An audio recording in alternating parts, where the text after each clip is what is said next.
This is Andy Gutierrez from StarWars.com, and you are listening to Coffee with Kenobi with Dan Z. This is the podcast you're looking for.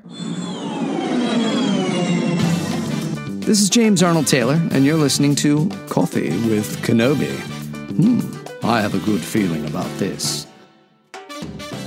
Hello, my friends, and welcome to Coffee with Kenobi, show number 513. This is your spoiler-free place for Star Wars community and conversation.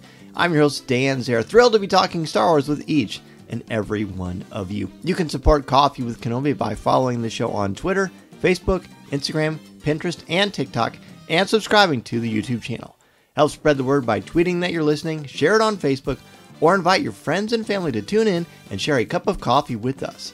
CWK is a proud sponsor of the Spreaker Prime program. Join the CWK Alliance at www.coffeewithkenobi.com/CWK Alliance for as little as $1 a month and get access to exclusive podcasts, videos, and much more. A big thank you to MEI and Mouse Fan Travel for a no-cost, no-obligation quote. Let them know that Coffee with Kenobi and Dan Zare sent you at www.coffeewithkenobi.com/mousefantravel. On today's show, Greg Cass and Jay Krebs join me as we take a closer look at what top 5 things Return of the Jedi teaches us. So pull up a chair, grab your favorite coffee mug, and let's have some coffee with Kenobi.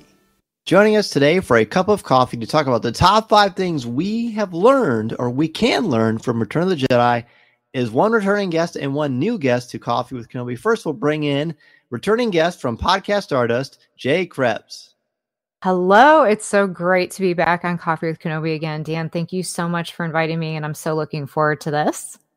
Yes, well, I'm glad to have you on. I needed to have some educators, and of course, I know you are a premier educator and have been doing so for a long time. We also have an educator at the university level. We have Greg Cass from Ion Canon. Greg's first time on Coffee with Kenobi. Greg, welcome to the show. Oh, thank you so much. It's truly an honor. I've been a listener since long ago. So it's a pleasure to get to have a great conversation tonight. Oh man, well it's a pleasure to have you. But I had a great time with you and Greg on the Rebel Base card breaking down the book of Boba Fett, and I remember thinking, okay, I've got to have Greg on. So this is going to be a lot of fun. We're going to look at, as we've done with Star Wars and The Empire Strikes Back, we're going to look at the top 5 things Return of the Jedi teaches us. And Greg, since you are new to the show, why don't I have you go first with your number 5? Sure. So my number 5 is going to pull a quote from towards the end of the movie, but it actually is about the beginning of the movie to me. And that is, faith in your friends is not a weakness. As I thought about Return of the Jedi and I thought about kind of some of the themes that run all the way through, the thing that came to mind is the main crew are constantly going back and saving each other, right? And it kicks off at the beginning with everyone going to save Han Solo at Jabba's palace, one of my favorite parts of the film. And then it continues all the way through when Leia gets lost. They all break off from the main rebel group to go find her with the Ewoks. And Lando, towards the end, has faith that Han Solo will bring down the shield. So I think, as we look at that crew, the lesson is you're going to have friends that have your back and loyalty will matter. I love that. What a great way to kick it off. Yeah, that I don't know, there probably will be some overlap, but I think that's an important part of this. And I think that's one of the great things about this whole franchise in general. Return of the Jedi really puts a nice little spotlight on it. So thank you, Greg, for that first one. Jay, we are to you for your number 5. All right, for sure. And Greg, I just want to echo what you just said too, because I actually had a similar one in there that basically kind of bounces right off of that. And it also reminds me of a great quote from Rose Tico. We're not going to win by fighting what we hate, but saving what we love. And so I think that's a perfect way to start it out for sure.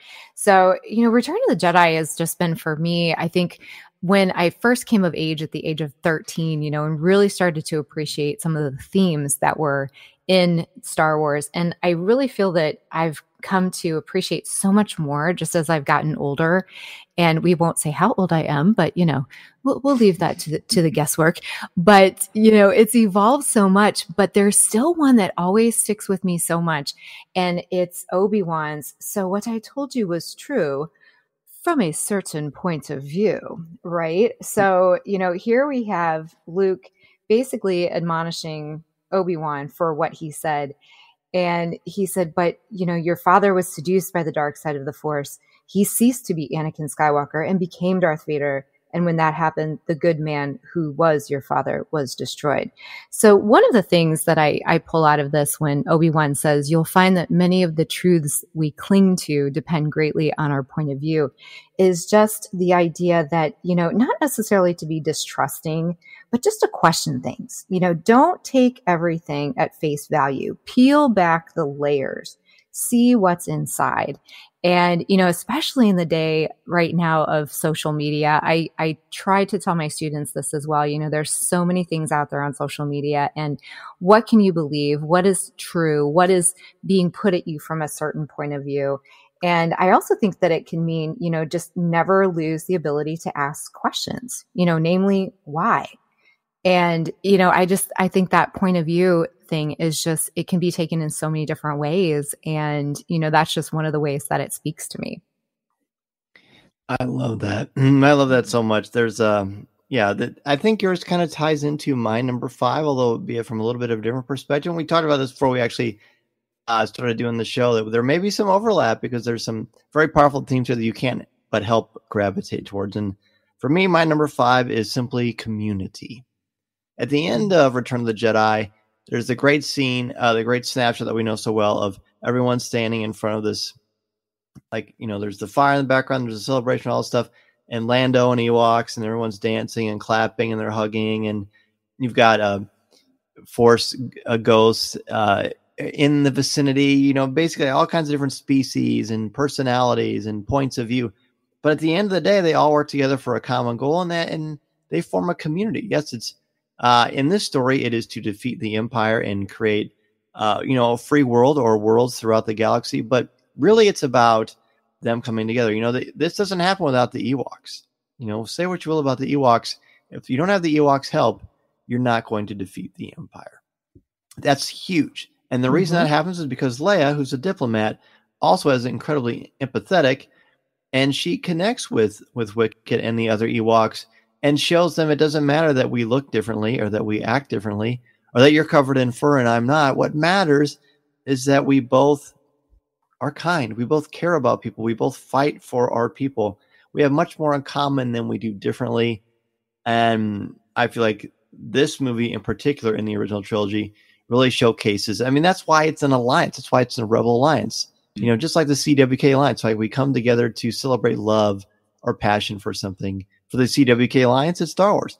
For the Rebel Alliance, it's freedom and to be able to stay away from tyranny of the Empire and be able to make your own choices in life. And I feel like the community that is built because of these friendships and this loyalty is what helps them to become free. Oh, absolutely. And if I could echo that as well, Dan, real quick, I had something similar in my notes as well, because as you said, there's so much overlap, but I had written down a common goal can transcend many borders. And so when, they're telling the story and 3PO is telling the story of how they got there and putting in all of the sound effects and just kind of going through the whole thing. And the Ewoks were completely enamored by that. And they were moved. They were motivated by that. And then you even see Han and Leia kind of taking it in, and Leia leaning on Han and almost like, gosh, we lived through this. This was us. This is our story that 3PO is telling. And it did build that community. And then all of a sudden you hear the boom, boom, boom, boom, boom. We are now part of the tribe. So, it really is. It's true. It's community. And it's so incredibly important. And, community/family, friends, as Greg pointed out at the very beginning as well, it's a great common theme. Absolutely. And who knew that Jay came with her own soundtrack? How great is that? That wasn't a sound machine. That was, wow, impressive. Yeah. You'll find I have many talents. There you go. Well, Greg, we are back to you with your number 4. And it's an easy transition to make because it was exactly the theme I was working on. I called it Open Your Tribe, right? And something I talk to my students about today, especially when we think about those of us privileged enough to have access to universities and to get to study for a time in our lives at least, is we get too closed in to our own tribe and our own dynamics of who's who's with us, who's against us, who's on this side of the issue, who's on that side of the issue. And I absolutely just agree with what you both just said, that part of the beauty of Return of the Jedi is there's this opening of the tribe in both directions, right? I can't do the drums as Jay just did, but the opening of the tribe comes in this moment where you understood, the Ewoks understood where the heroes had come from. And that is the lesson to me, is when you have somebody who's outside your tribe that you don't think belongs with you or has some values you're against, start to try to think about how they got there, how they ended up on your, over your cooking fire, I guess, and think about who they are and what they might have been through. And when we reach that understanding, we build on that empathy, as you said, Dan, and we open our tribe.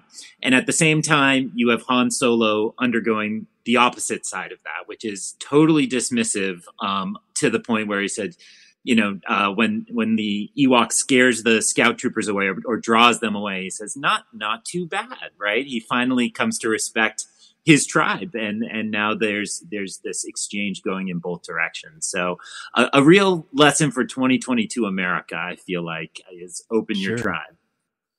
And I love that you point out the example of Han Solo with Pablo, right? I believe it's Pablo that jumps on that speeder bike.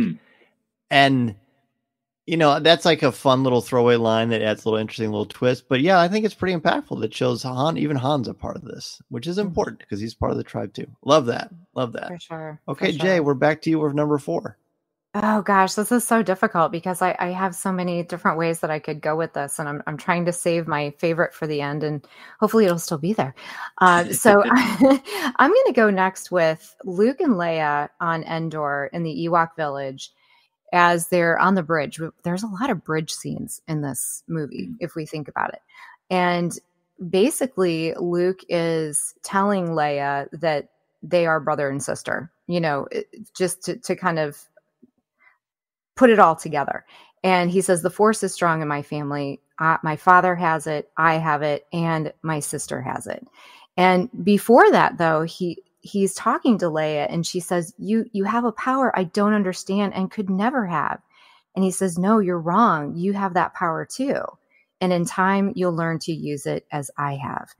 And so it just constantly reminds me, I know, in this particular scene, it's about revealing this family legacy and just basically telling Leia, you're going to have this power. But I think for me as a teacher and for my students, it's just the realization of what students are capable of. They may not know it. They may not think they've got it in them, as Leia didn't believe she had it in her. She didn't have the Force. It's a power she'll never understand. And especially, Dan, that I teach a lot of hands-on life skills, family and consumer sciences. So I have kids all the time that whether it's in culinary class or learning a new skill, whatever it is, they don't believe in themselves, and they don't believe that they can have the power to do some of these new skills and some of these new things. And realistically, it just needs to be uncovered, and they need someone to say, no, you have this power, you can do this, and you just have to believe it. That's right. You have to believe, you have to self-actualize it. And that's good. And by the way, like I said earlier, if your number 1 is taken, don't worry about it, because you're going to have a different way to explain it than we will. So we want your certain point of view. Well, thank you. Of course. My number 4 is never give up. Be tenacious, right? And incredible, and especially in when you're in front of overwhelming obstacles and odds that seem against you. Luke and Leia have every reason to give up because they've lost their friends across the galaxies with Jabba the Hutt. All the intricacies that went into rescuing him were daunting. They didn't give up. When they were there, then they're all captured. Luke almost gets eaten by a Rancor. Doesn't give up. When they're about to be thrown into the Sarlacc pit, Luke's overwhelming hope and optimism and belief in himself and in the Force is because he doesn't give up. And then throughout it, I haven't even scratched the surface. Look at the ending. Luke has every reason to give up. The Emperor's about to kill him. And he still doesn't. He still holds true to his beliefs. He refuses to sacrifice who he is and what he believes in. And I think that's very inspiring. And I always knew that was a big part of this movie. but I don't think I ever really quite fleshed it out for myself until I started making this list for our show today. So I'm grateful for the opportunity to share that. So thank you both for being my muses for that one. Absolutely. And there's so many David and Goliath moments in this movie, I feel, as well. And you pointed out definitely a few of those. I mean, you've got Leia defeating Jabba, the Ewoks versus the Empire, obviously, Luke versus the Rancor, which you pointed out, just the Sarlacc pit in general. And I actually had that in capital letters, don't give up. And to steal from Ahsoka Tano, you don't have to look tough to be tough. Oh, nice. I would just merge what you both said right there, for your 2 points, because so many students I encounter have given up because they don't believe they have that power, or somebody somewhere along the line has told them they don't have that power, or they could never have that power. And so, as an educator, I'm sure you both and I as well, you have to break down whatever they've been told that's wrong about themselves and help them believe that they can't give up on themselves. Here, 100%. It's perfect. So, Greg, we are back to you for number 3. Number 3 is my first repeat, one that was already mentioned, but I can't talk about Star Wars without talking about Kenobi, especially on Coffee with Kenobi. So absolutely on my list is the great lesson from old Ben, where he tells us, many of the truths we cling to depend greatly on our own point of view. And Jay already spoke eloquently on it, but I find that moment becomes comedic, especially after the prequels, right? That everybody really sees how much of a deception it was. And we laugh a lot about Obi-Wan's, not telling the truth all the way along. But I really think he is purposeful in his deception, and he's trying to make sure Luke stays on the right path to where he needs to be. And he's given him one truth to cling to, and then he's switching to another truth that he, now he is ready for and will understand the full galaxy and his place within it. And so as I reflect on that as who I am, I have lots of beliefs, and I'm not talking necessarily about big, religious beliefs or anything, but we all have truths that we cling to, values that we hold at the center of who we think we are. And to recognize that part of growth and change and self-actualization is questioning those truths and making sure that we understand the other points of view that people may hold about those same ideas. And I think all of that helps me think through, myself in the shadow of the greatest teacher of the saga, sorry Yoda, Obi-Wan Kenobi. Oh, so good. Yeah, so good. There's not much I can add to that. I think you hit that on the head. I think you've done this before, Greg. And I love the fact that you brought up the comedic aspect of it too, because if you've ever seen Robot Chicken, there's a whole musical number devoted to that as well. That's right. Okay, Jay, we are back to you for number 3. Okay, so my number 3 is just simply to be humble. That there's a time to be humble. And this comes from when Luke, after he levitates C-3PO to try to get the Ewoks, to free them. And he looks over at 3PO and just simply says, "Thanks, 3PO."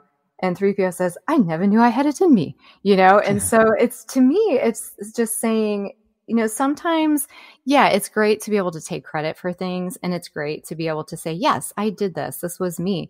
But there's also times where it's nice to just be humble and let other people come to the limelight and let others enjoy that spotlight. And in this case, it was 3PO, and I think even though it was a very, once again, a comedic moment, I think that it just gives us a really good life lesson in just being humble sometimes. Mm-hmm.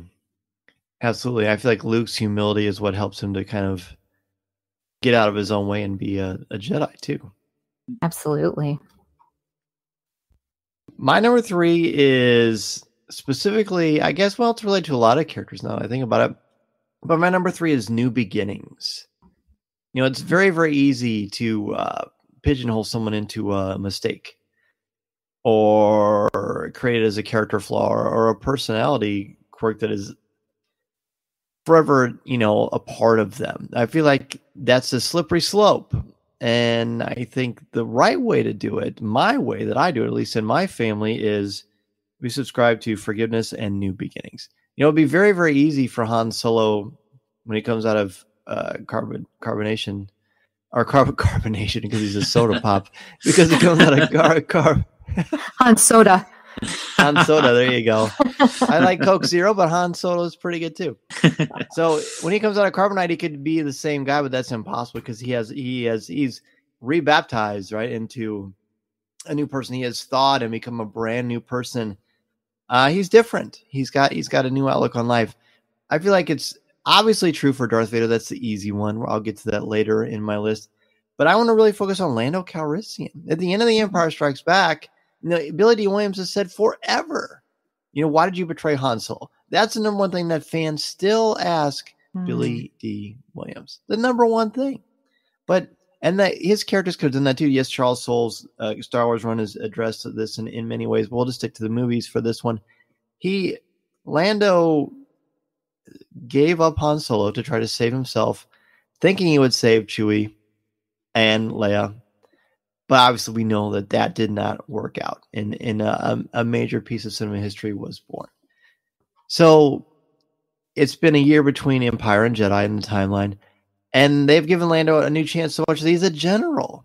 So something happened that showed them, what? He made a massive mistake. It almost cost our friend his life, but he's trying. He's trying to do right. He's trying to make amends. He's trying to be better. And he is better. He blows up the second Death Star, right? He does a lot of things selflessly. I think that's one of his important parts of his journey. I feel like a lot of this is about being selfless too, apparently. But ultimately for him, and the fact that his friends are open their hearts to him, he gets a new beginning. And I think that's definitely something that Return of the Jedi can and should teach us.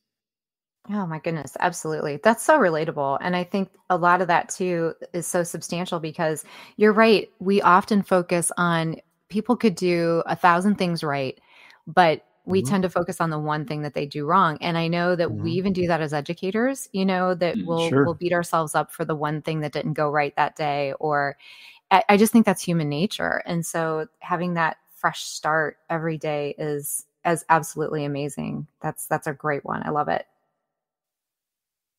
Very good. All right. So let's go ahead and take a quick break. We will return with our top 2 things that Return of the Jedi teaches us. This is Coffee with Kenobi. This is Vanessa Marshall, and you're listening to Coffee with Kenobi.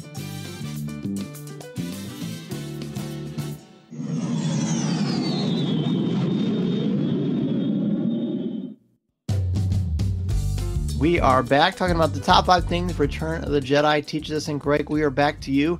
We've got 2 left, and you are starting off the second half of the show with your number 2. Oh, they're getting big now. All the lessons we've all been sharing are so important, but it feels like as I get to the top of my list, it's like the real core of values thing. So I'm going to use a Last Jedi quote to open this one up, which is, "We are what they grow beyond. That is the burden of all masters." And one of the things I enjoyed about your conversation with Tom and Colby about Empire Strikes Back is how we take from that we as students, when we are in the student role, we have to trust our masters and we have to not bring our weapons into the cave and not necessarily run away. And what I love about Return of the Jedi is I feel that the final moments are actually the inversion of that, which is Yoda and Obi-Wan don't see the full picture anymore, right? They still believe that Vader has to be destroyed and that their mission to raise Luke and to prepare Luke for this is so Luke can destroy Vader. And it's the first time Luke comes out from beyond his masters and he says, no, there's another way. And it's Luke's attachments, which, especially after the prequels, we now understand is something Obi-Wan and Yoda never understood, that attachment doesn't have to be evil. Attachment can be the source of life and the Force, just like so many other things. And so it's Luke's, growing beyond his masters to have that feeling that he can redeem his father, where the student becomes the master. And as I look at the final moments with Hayden and or Sebastian, whichever you prefer, watching on alongside Yoda and Obi-Wan at the triumphant Ewok village, I think it's the recognition of, okay, this guy did it. Luke found the right path forward and he became something that we could not be. And so I think a reminder to all of us who are educators and who teach is that if we do our job right, we should be obsolete eventually, at least in the lives of individual students anyway. Let's hope.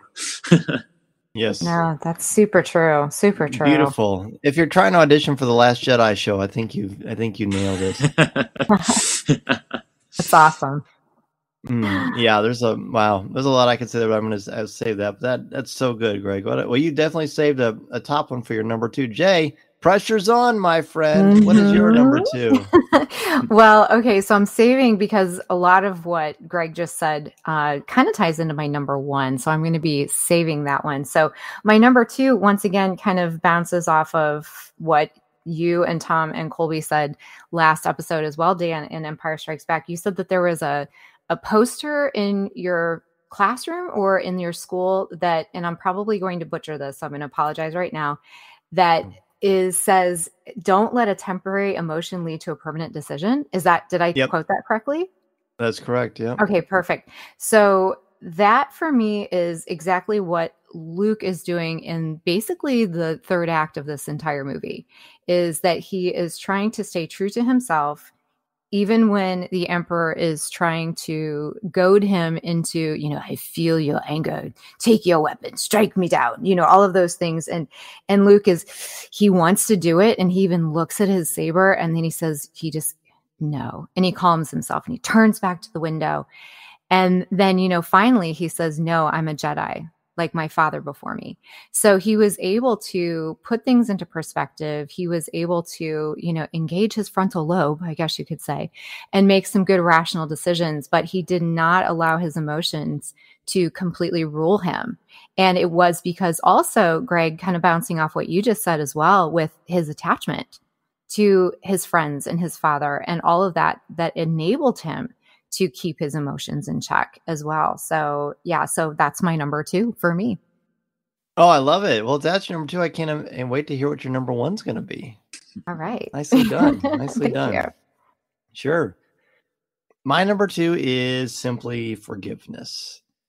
Before I became a teacher, I was in youth ministry, and I actually had a thing for, the entire night was themed around Star Wars, and I talked about a couple of things, but one of the first things was forgiveness, and the fact that Luke Skywalker models the Christian idea of forgiving others, right? He has every reason you can imagine to hate Darth Vader, to want to destroy Darth Vader, to be perpetually angry at him. Certainly it is not about helping him or saving him, but he forgives him. With that forgiveness, he finds peace. He's able to confront him.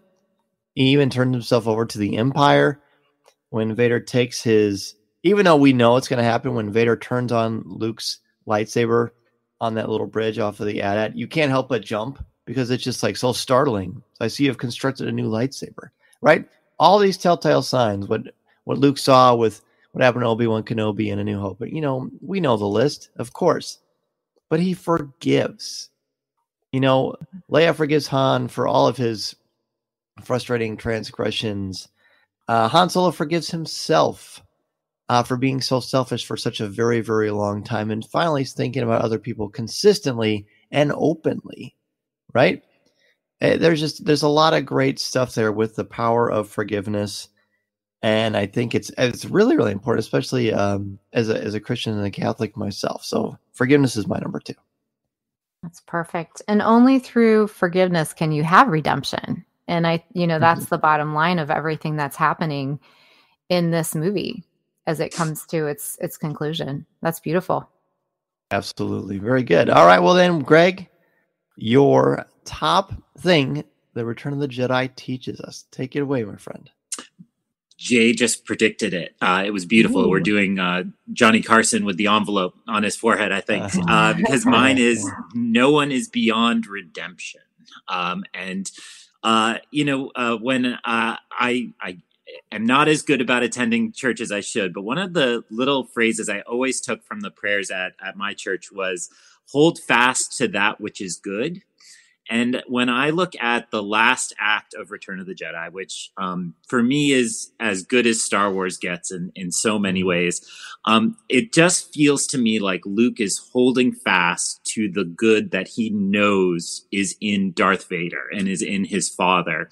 And to have this kind of unbelievable faith that it exists, right? Because Kenobi, again, my beloved Kenobi, has already told him, like, no, he's just twisted and evil now. Don't even think about it.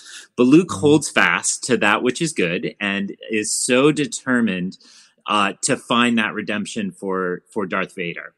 And so often when I listen to your show, Dan, and you talk about myth and how myth is a reflection of who we are and what we value and what we want to pass to another generation, I can't think of anything more radical for George Lucas to have asserted in 1983 to say no one is beyond redemption. And a reminder to all of us in our, modern fallen state in so many ways that, nobody's beyond redemption. And if somebody is trying to point themselves that way, maybe we should slow the cancel down. Maybe we shouldn't hit the block button so fast and listen a little more to them as they try to redeem themselves and help them on that path. So, I think you could easily argue that maybe somebody who killed all the younglings and a lot of Jedi should be beyond redemption, but how radical to believe that anybody can come back.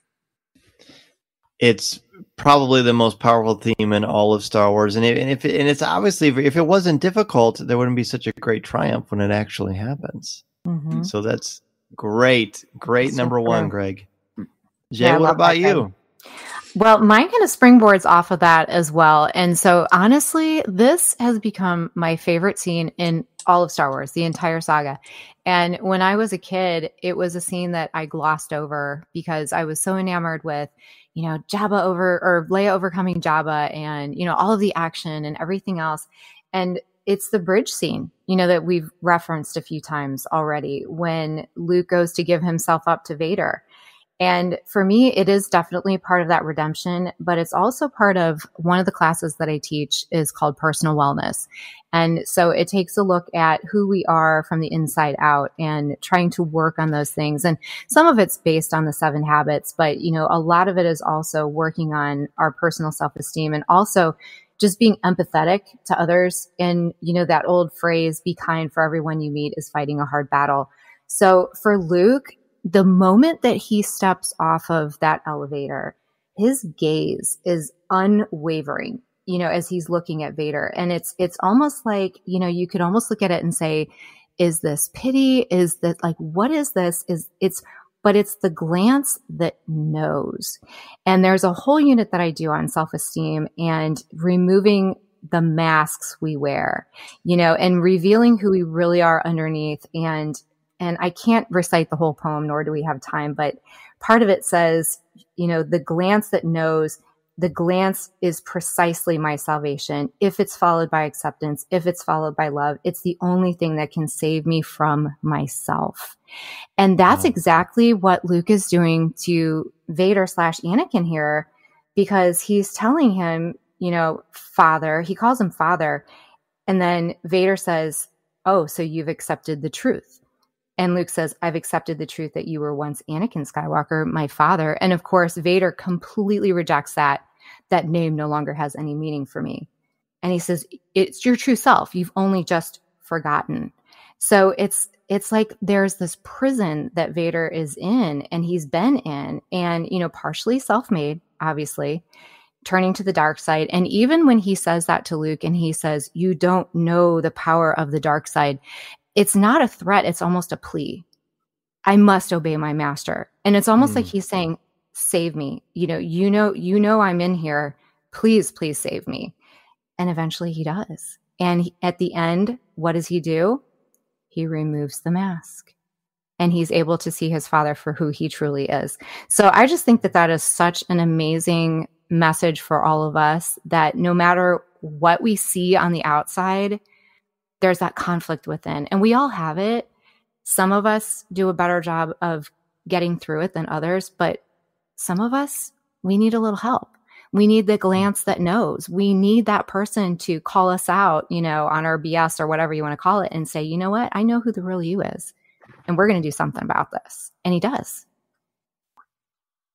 Wow. Well, there's a doctoral thesis topic right there.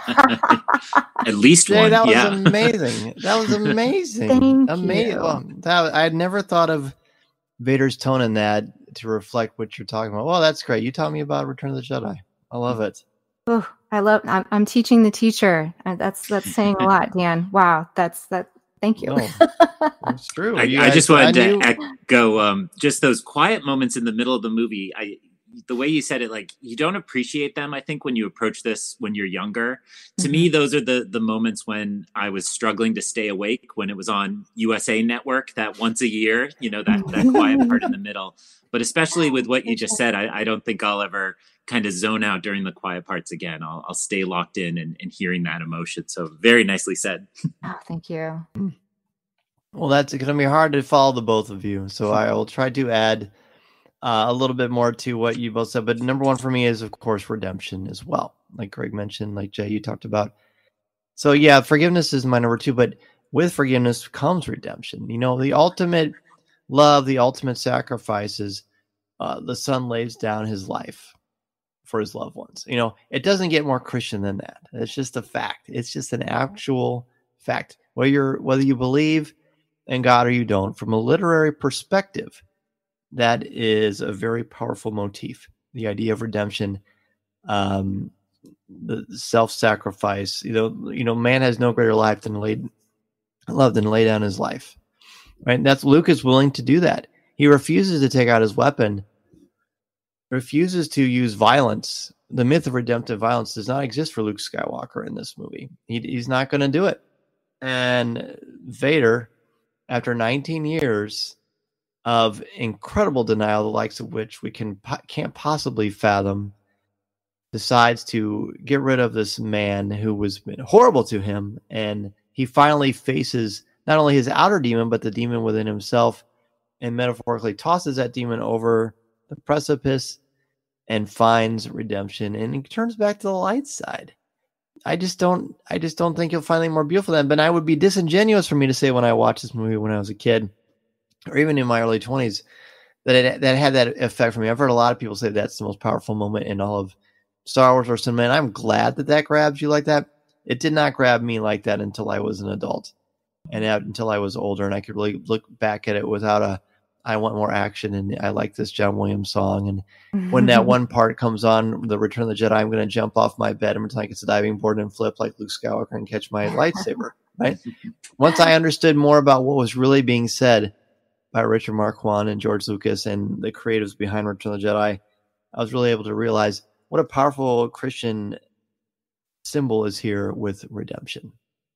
Oh, absolutely. And I'm with you. I mean, I was the kid that was trying to throw toys at my light switch to try to get it to shut off, like we've thrown the rock to shut the Rancor cage. But I think that's part of why Star Wars is so amazing and why it transcends so many eons, and it will be forever. And, I love to say Star Wars is forever, and it's because we can revisit these themes at any point in our lives, and they mean something different to us at different stages and different ages. And so whether you're a parent, a teacher, as you evolve as a person and you revisit these themes, they never get old, and I often have people say, you've seen this movie how many times? You can recite every line, every note of the score, as you mentioned, but that's not what it's about. I mean, it's about what it teaches us and what it continues to teach us time after time. So, and I just want to just quickly thank you because, so many times, especially this point in the year of teaching, you're like, oh, counting down the days and when, or counting down the years to retirement or whatever. So it's just wonderful to be able to sit down with other educators and Star Wars fans and just be able to be inspired. So I just want to thank you for that opportunity. Oh gosh. Well, of course. I mean, my pleasure. I knew with you two was going to be a great conversation, and neither of you disappointed. First of all, thank you both. Thank you, Greg. Thank you, Jay, for being on Coffee with Kenobi. Greg, you are certainly back. Welcome back anytime, my friend. Please let everybody know where they can reach out to you if they want to continue the conversation with you. Oh, it's so fantastic. I have joked that I'm trying to become a professional podcast guest. And Coffee with Kenobi was on a tier I'd never thought I'd achieve. So really, truly thank you. You're one of the masters, and, your upcoming gig, you're doing something at the end of May, just demonstrates kind of your role in fandom and what you give to all of us. So, thank you. I love engaging with fans. So I am on Twitter and Instagram at EyeonCanon. So that's EyeonCanon. And I'm often on Instagram sharing my collection, my books, things that strike my fancy and I think people might not have seen. And on Twitter, I'm trying not to defend Last Jedi all the time, every day. So, but I would love to engage with anybody and hear what people say about their Return of the Jedi moments. Fantastic. And by the way, you should defend The Last Jedi because it's a masterpiece. Truly. And Jay, thanks, of course, again for being back on. You've got a spot at the coffee table with us, but where can people reach out to you? And please let us know about Podcast Stardust. All right. Well, Dan, again, thank you so much. It's always a pleasure. And you are such a superstar, with everything that you do. And you stay humble, just like Luke. Oh. So it's amazing. So yes. So you can definitely catch every Monday, Wednesday, and Friday. Dennis Keithley and I are pounding out 3 episodes a week over at Podcast Stardust. And you can catch that on basically any of your podcatchers, from Google Podcasts, Stitcher, Lisbon, Apple Podcasts, everywhere. And we are at Podcast Stardust on all of the socials. So Instagram, Twitter, Facebook. And I also have my own Twitter, which is at Joyce Krebs. But if you message me over there, you have to tag me because I'm not on Twitter as often as I used to be.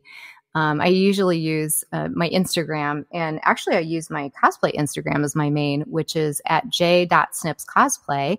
And so my main over there is actually Ahsoka Tano from seasons 3 through 6. And I'm actually currently working on a Hera cosplay right now that I'm going to be debuting at the end of this month at Fan Expo Cleveland. So it's a wonderful community over there. Super, super supportive people, lots of content creators, lots of cosplayers, just amazing people. So I really, really suggest everybody come check that out as well.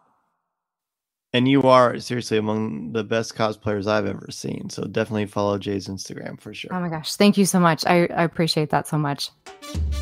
Listening to Coffee with Kenobi, you are. With Dan Z, the podcast you're looking for. This is... yes.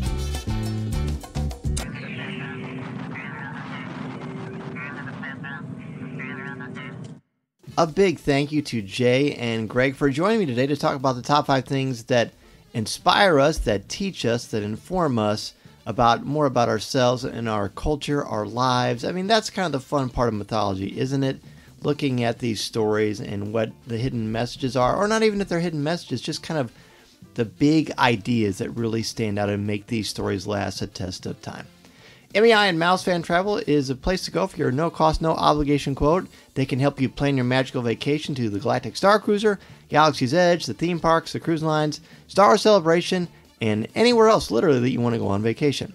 By the way, you can also use them and help support Coffee with Kenobi in the process at www.coffeewithkenobi.com/mousefantravel. If you're going to Celebration this year in Anaheim next month, on May 26th at 7 o'clock p.m. at the Hilton Anaheim Mix Lounge is a Celebration podcast meetup. I tried to organize this. The last couple celebrations, all of your favorite podcasts will most likely be there, and it's a great way to meet them, talk with other podcasts, or if you're thinking about starting one, or if you just want to have fun with your friends, that's the place to do it. Again, May 26th at 7 o'clock p.m. at the Hilton Anaheim Mix Lounge. CWK Live is on Monday nights at 7 o'clock p.m. Central Standard Time at www.coffeewithkenobi.com/live. And while you're on Facebook, go ahead and check out our Facebook group, the CWK Cafe, at www.coffeewithkenobi.com/community. You can find Star Wars thoughts, comments, reviews, and opinions, and leave your own in a family-friendly, spoiler and drama-free place. Coffee with Kenobi is possible because of the members of the CWK Alliance. Thanks to you, the podcast, Facebook Live, event coverage, and so much more comes to life. Find out how you can help the show for as little as $1 a month by joining the CWK Alliance, and you will receive access to CWK Prover, an exclusive weekly audio and video podcast not heard anywhere else. Go ahead and go to www.coffeewithkenobi.com/support. 10%, by the way, of your monthly contributions will go directly to the St. Jude Children's Hospital. You can check out my website, www.coffeewithkenobi.com, for Star Wars news, announcements, reviews, videos, and so much more. You can also email me at danz@coffeewithkenobi.com. Connect with me on Twitter at Mr. Zer, MRZEHR, Instagram at DanZerCWK, and on LinkedIn. Coffee with Kenobi is all over social media, Twitter, Instagram, Pinterest, TikTok. Give the show a like on Facebook at facebook.com/coffeewithkenobi, and subscribe to Coffee with Kenobi's YouTube channel. Please take a couple of minutes to rate and review the show on iTunes, Google Podcasts, or Spotify. You can go to TeePublic Store, our TeePublic Store, at www.coffeewithkenobi.com/shop. A lot of fun designs, items, t-shirts, stickers, laptop covers, all kinds of great stuff. And then, if you want to start a podcast or a blog or want to expand your brand, go to danzmedia.com and I can help you get that process started. I'm also available to come to your school, conference, business, or organization to talk about how to tap into your strengths and help you bring out your very best. Next week on CWK Live, we'll be looking at your top 5 moments from Rise of the Old Masters, the 5th episode in Season 1 of Star Wars Rebels. And stay tuned to Coffee with Kenobi over the next month and a half or so as we get you ready to celebrate and enjoy and get the most out of your Star Wars Celebration experience. And if you're not able to go to Celebration this year, no worries. We will make you, hopefully, bring that convention to you and make you feel like you are part of the experience, because you are my friends, and you are my friends. Thank you so much for joining me each and every week. Until next time, this is the podcast you're looking for. This podcast is not endorsed by the Walt Disney Company or Lucasfilm Limited. It is intended for entertainment and informational purposes only. The official Star Wars website can be found at www.starwars.com. Star Wars, all names, sounds, and any other Star Wars related items are registered trademarks and or copyrights of Disney and their respective trademark and copyright holders. All original content of this podcast is the intellectual property of Coffee with Kenobi unless otherwise indicated. This is the podcast you're looking for.